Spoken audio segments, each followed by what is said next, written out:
Bonsoir Pierre. Bonsoir David, bonsoir à tous. Alors quel est-il ce missile? Eh bien on va le voir dans un instant, son nom, le Khorramshahr 4. Il porte d'abord le nom d'une ville symbolique reconquise par l'Iran lors de la guerre contre l'Irak. Son principal atout d'ailleurs, d'abord vous le voyez, sa portée, 2000 km. Il peut donc viser la totalité du Moyen-Orient. Second avantage, on le voit aussi, sa vitesse, 10 000 km/h dans l'atmosphère et même jusqu'à 16 fois la vitesse du son hors atmosphère, soit près de 20 000 km/h. Cela veut dire qu'il peut atteindre Israël en 10 à 12 minutes. Le tout, vous le voyez également, avec une ogive de 1500 kg. Selon la propagande iranienne, c'est l'un des missiles balistiques les plus puissants de son arsenal. Ce que l'on sait également, c'est que l'agence de presse iranienne Fars diffuse ce matin les images des essais du missile, annonçant qu'il est désormais installé dans les bases souterraines des gardiens de la Révolution, clairement en fait pour montrer qu'il est prêt à l'emploi.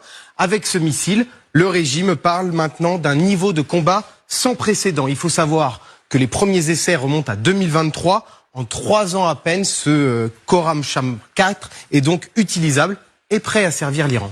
Alors ce qui surprend avec ce missile, mais au-delà de ce missile, c'est qu'après la guerre des 12 jours, donc en juin dernier, on pensait que l'arsenal balistique, comme on dit, c'est-à-dire l'arsenal de missiles iraniens, avait été mis à mal.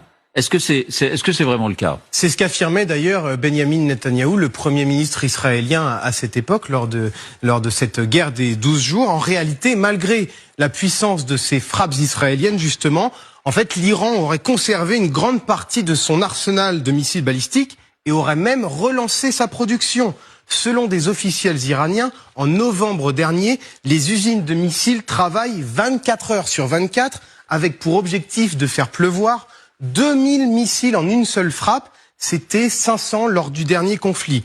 Récemment, le ministre iranien des Affaires étrangères expliquait d'ailleurs « Notre force de missiles dépasse de loin celle de la guerre des 12 jours ». Bon, faut-il le croire? Quelles sont, pour ce qu'on en sait, les capacités balistiques iraniennes à ce jour? On sait aujourd'hui que pour les seuls missiles balistiques de moyenne portée, Téhéran en possède environ 2000 et peuvent donc atteindre Israël, ce qui permet à dire à l'Iran en fait de riposter. Elle est en capacité de riposter.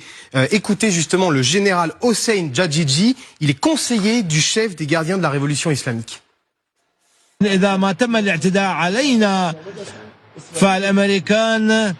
هم في الحقيقة عندما يهددوننا فإننا أول هدف سوف نستهدفه هو الكيان